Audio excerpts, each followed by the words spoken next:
World war to के बाद इस दुनिया के हालात काफी खराब हो चुके हैं। सीन दिखाया जाता है फिलिपीन का, जहां एक सोल्जर दूसरे मरे हुए सोल्जर को खा रहा है। नेक्स्ट सीन में हमें फिलिपीन की ही एक फैमिली से मिलवाया जाता है, जिसमें एक छोटी लड़की टाला इस मूवी की मेन कैरेक्टर है। फैमिली में टाला के मॉम डैड और उसका एक भाई है, जिनकी वजह से हालात इनके भी इतने ही खराब है कि खाने को खास इनके पास भी कुछ नहीं है। इस वक्त इनके घर पर एक जापानी आदमी आता है, जिसका मानना है कि टाला के डैड ने जापानी आर्मी का गोल्ड चुराया है, जो इल्जाम टाला के डैड मानने से इनकार कर देते हैं। तो उससे में ये आदमी इन्हें धमकी देकर चाहता है कि तुम्हारे पास सिर्फ 2 दिन का वक्त है। अगर तुमने गोल्ड वापस ना किया या उसके बारे में ना बताया तो मैं तुम्हारा बहुत बुरा हश्र करूंगा। वो आदमी तो धमकी देकर जा चुका था और टाला के डैड उसी को मारने की प्लानिंग में लग गए थे, क्योंकि वो अपनी फैमिली को बचाना चाहते थे। इस आदमी को मारने की अपने डैड की प्लानिंग टाला भी सुन लेती है, जिसको रिलैक्स करने के लिए उसके डैड कहते हैं, परेशान मत होना, मैं जंगल के रास्ते से जा रहा हूँ, किसी को मेरा पता नहीं चलेगा और मैं जल्दी ही वापस आ जाऊंगा। और इस सब के बाद काफी दिन गुजर जाते हैं। टाला के डैड अभी तक वापस लौट कर नहीं आए थे। टाला की मॉम की भी तबीयत अचानक बहुत ज्यादा बिगड़ जाती है। उनकी मेड उन्हें उठाकर उनके रूम में बेड पर लेटाती है और इस सब की परेशानी में टाला के मुंह से ये निकल जाता है कि शायद डैड मर गए होंगे। जो सुन के उसकी बीमार मॉम उसे बहुत डांटती है और टाला बेचारी उदास होकर अपने रूम में आ जाती है और आखिर वो ये फैसला करते हुए उठ जाती है कि वो अपने डैड को खुद जंगल में ढूंढने जाएगी, जिस काम में उसका भाई भी उसका साथ देने का फैसला करता है। और ये लोग घर से बाहर जाते हुए अपने डैड की गन को भी अपने साथ रख लेते हैं। ये लोग जंगल में पहुंच चुके थे, जहाँ टाला को एक झोपड़ी नजर आती है। झोपड़ी के अंदर जाने पर उसे प्लेट में रखी एक कैंडी मिलती है, जिसे वो जल्दी से उठाकर खा चुकी थी, क्योंकि वो काफी वक्त से भूखी थी। वो अब इसे झोपड़ी में बने एक कमरे के अंदर जाती है। वहाँ एक लाश पड़ी थी, जिसके ऊपर बहुत से कीड़े बैठे हुए थे, जिसे देखकर वो बहुत ज्यादा डर चुकी थी। डर कर टाला वहां से बाहर आ चुकी थी। चलते चलते टाला के भाई को दूर से एक अजीब आवाज सुनाई देती है, जबकि सामने टाला को अपने डैड नजर आ गए थे। वो जब पीछे मुड़ के अपने भाई को देखती है तो पीछे से उसका भाई गायब था। टाला का भाई उस आवाज को सुनते हुए जंगल में एक नदी के पास पहुंचा था, जहाँ बहुत सी लाशें थी। ये लोग जंग में मारे गए थे। इन्हें देखकर वो बहुत ज्यादा डर जाता है और वापस घर की तरफ चल पड़ता है। और जंगल में टाला अपने भाई को ढूंढते ढूंढते एक चर्च के अंदर आई थी, जहाँ टाला के सामने आती है एक फेरी। वो टाला से कहती है कि तुम्हारा दिल बहुत साफ है, इसी वजह से तुम इस चर्च में आ पाई हो। साथ ही वो टाला को टाला के भाई और डैड के बारे में बताती है कि तुम्हारा भाई घर जा चुका है और तुम्हारे डैड भी अभी तक सही सलामत है। जिसके बाद वो टाला से उसकी एक ख्वाहिश पूछती है ताकि वो उसे पूरा कर सके, पर टाला डर कर उसे कोई भी जवाब दिए बगैर अपने घर वापस आ चुकी थी। घर आने पर टाला को टाला की मॉम से बगैर पूछे घर से बाहर जाने की वजह से डांट भी पड़ी थी। वो यहाँ अपनी मॉम को बताती है कि मेरा डैड को नहीं ढूंढ पाई और उदास अपने रूम में वापस आ जाती है। उससे मिलती है दोबारा वही फेरी जो उसे जंगल में मिली थी। यहाँ फेरी टाला को अपने बारे में बताते हुए कहती है कि मैं सब जानती हूँ, सब जो यहाँ हो रहा है। मैं ये भी जानती हूँ कि तुम्हारे डैड इस वक्त कहाँ हैं और किस मकसद के लिए हैं। तुम्हारे डैड सिर्फ उस जापानी आदमी को मारने के लिए नहीं गए जिन्होंने उन्हें मारने की धमकी दी थी, वो तो बल्कि अपने दुश्मनों से यानी अमेरिका वालों से मदद भी लेने के लिए गए हैं। तुम्हारे डैड एक गद्दार है। मैं ये भी जानती हूँ कि तुम्हारी मॉम भी बीमार है, अगर तुम चाहो तो मैं उन्हें ठीक कर सकती हूँ। ये कहकर वो टाला को एक जार देती है और वहां से गायब हो जाती है। अब सुबह होती है। टाला का भाई बहुत ज्यादा घबराया हुआ परेशान था। वो टाला को बताता है कि मैंने एक बहुत बुरा ख्वाब देखा है कि हम भी जंग में मरने वाले लोगों की तरह मर जाएंगे और कोई हमारी मदद को नहीं आएगा। टाला उसे जल्दी से गले लगाकर कहती है, ऐसा नहीं है, हमारी मदद वो फेरी करेगी। टाला यहाँ उसे फेरी के बारे में सब कुछ बता चुकी थी, जबकि दूसरी तरफ हम उसी जापानी आदमी को टाला के घर के बाहर देखते हैं, जिसने टाला के डैड को धमकी दी थी। यही घर के अंदर टाला की मॉम की तबीयत अब इतनी खराब थी कि टाला को लग रहा था कि बस अभी वो मर जाएंगी। कुछ भी ना समझ आने पर वो फेरी की बात मानते हुए उसका दिया हुआ बग अपनी मोम के ऊपर छोड़ देती है। दिखाया जाता है कि वो बग इस औरत के मुंह में चला जाता है, जिससे अचानक उसकी आंख खुल जाती है। वो इस वक्त पर जोर जोर से खांसती है। उसकी हालत काफी खराब हो गई थी, लेकिन सुबह होने पर दिखाया जाता है कि वो बिल्कुल नॉर्मल हो गई है, ऐसे जैसे वो कभी बीमार ही ना हो। ये देखकर उसके दोनों बच्चे बहुत खुश थे और अब टाला भी अपनी मॉम को फाइनली फेरी के बारे में सब बता देते हैं। सुनने में ये सब उनके लिए काफी अजीब था, लेकिन जो भी था अच्छा ही था। रात होने पर दोबारा टाला की मॉम की तबीयत बिगड़ चुकी थी। उसकी कमर पर कोई चीज उभरी हुई थी, ऐसे जैसे उस फेरी का दिया हुआ बग ही टाला की मॉम की स्किन के अंदर था। सुबह होने पर टाला का भाई देखता है कि उसकी मॉम बहुत ही अजीब तरीके से अपने ही हाथ को काट के खा रही है। ये सब देखकर वो डर जाता है। टाला की मेड उसकी मॉम को उठाकर उसके कमरे में लिटा देती है। तभी अचानक टाला की मॉम को अजीब दौरा पड़ता है।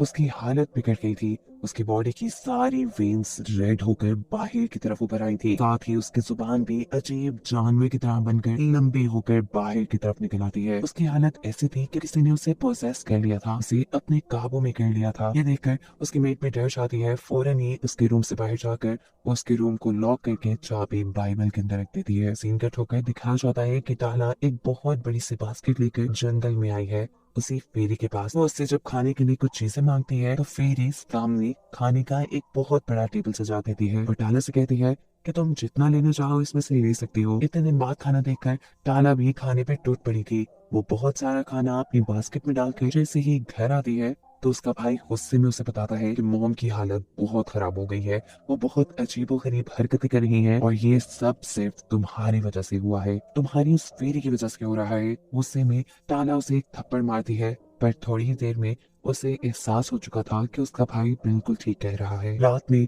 अचानक ही टाला के कमरे का दरवाजा खुलता है। उसे बाहर किसी के होने की आवाज आ रही थी। वो जब चेक करने बाहर जाती है तो वहाँ उसकी मॉम थी जिसकी आंखें बिल्कुल काली थी और अचानक वो वहाँ से गायब भी हो गई थी। टाला अपनी मॉम को ढूंढने के लिए आगे जाती है।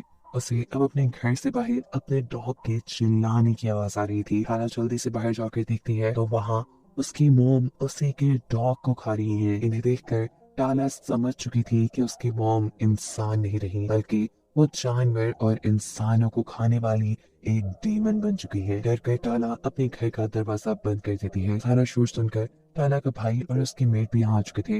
वो जब दरवाजा खोल के बाहर देखते हैं तो उनकी मॉम बेहोश पड़ी थी और साथ ही जख्मी हालत में एक परिंदा भी पड़ा था जिसको उसकी मॉम ने खाने की कोशिश की थी। ये लोग अब अपनी मॉम को उन्हें उनके कमरे में बंद कर देते हैं। ये दोनों बहन भाई उदास बैठे थे।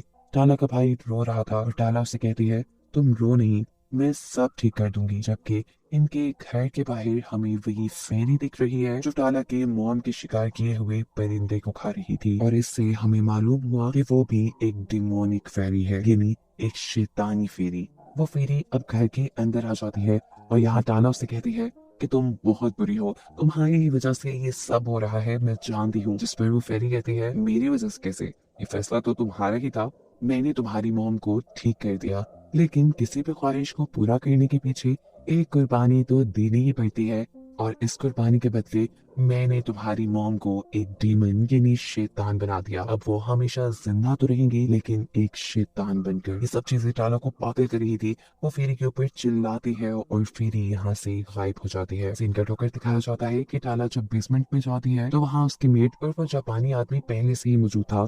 ये लोग यहाँ गोल्ड ढूंढ रहे थे। टाला को देखते ही ये जापानी आदमी टाला को भी पकड़ लेता है और उससे भी गोल्ड के बारे में पूछता है, पर टाला को कुछ मालूम नहीं था। अपनी बहन को बचाने के लिए यहाँ टाला का भाई अपने डैड की पिस्टल लेके आता है। उसने पिस्टल को जापानी आदमी की तरफ ताना हुआ था। इससे पहले कि वो पिस्टल चला पाता वो जापानी आदमी टाला के भाई को ही शूट कर देता है। उसके भाई का बहुत खून बह रहा था और ये देखकर टाला बहुत गुस्से में आ चुकी थी। वो अब अपने मॉम के रूम की चाबी इस जापानी आदमी को देते हुए कहती है कि जाओ गोल्ड उस रूम में है, जाकर ले लो। टाला ये बात जानती थी कि उसकी मॉम अब एक डीमन बन चुकी है और ये आदमी जैसे ही उनके रूम में जाएगा टाला की मॉम इसे काट खाएंगी और ये सारी बातें ना जानते हुए वो आदमी टाला की मॉम के रूम की तरफ बढ़ जाता है।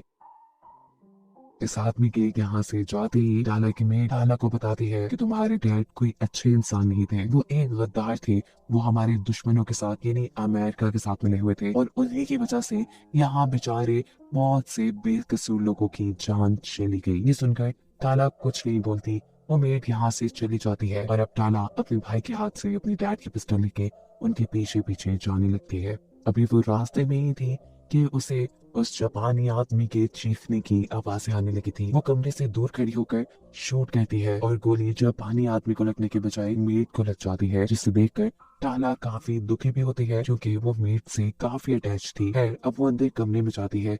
कमरे में कोई नहीं था। वो बाथरूम में जाती है तो बाथरूम पूरा खून से लथपथ था और उसकी मॉम किसी जंगली की तरह जापानी आदमी की बॉडी को चीर फाड़ कर खा रही थी।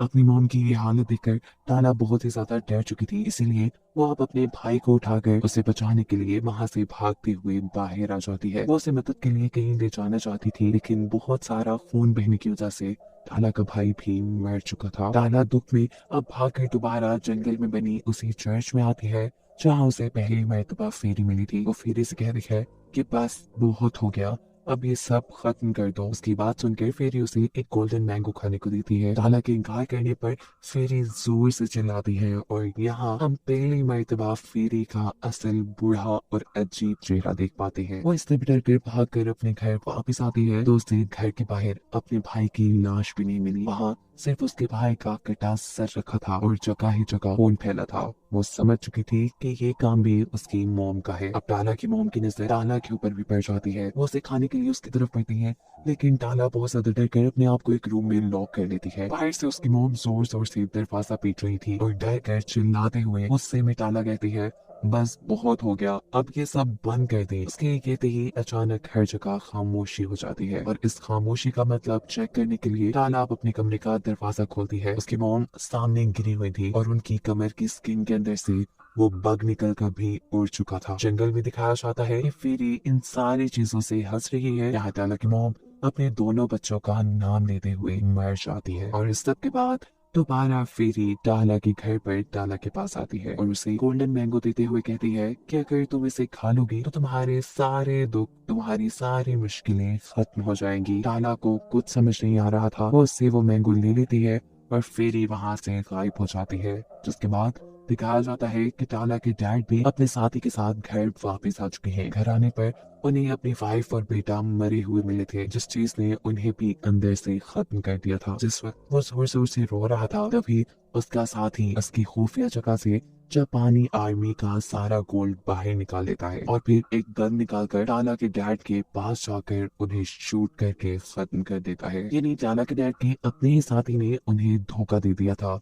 और ये उनके बुरे कामों की सजा थी। टाला ने अपने डैड को भी मरते हुए देख लिया था। वो अब कुछ नहीं कर पा रही थी और ये सब इसलिए हुआ था कि उसने फेरी का दिया हुआ गोल्डन मैंगो नहीं खाया। टाला की फैमिली के सभी लोग मारे जा चुके थे सिवाय टाला के। अब सबसे पहले वो इस फेरी को मारना चाहती थी जिसने उसकी फैमिली का ये हाल किया था और फेरी ने असल में सबको मारने के बाद टाला को सिर्फ इसलिए जिंदा छोड़ दिया क्योंकि उसका दिल बिल्कुल साफ था। ये फेरी थी तो एक डिमोनिक फेरी, यानी काम तो ये बुरे और शैतानी करती थी, लेकिन एक बात जो अच्छी थी वो ये कि ये सिर्फ उसी इंसान को मारती थी जिसके दिल में लालच होती या जो इंसान अंदर से बुरा होता। ये कहानी यहाँ खत्म हो जाती है।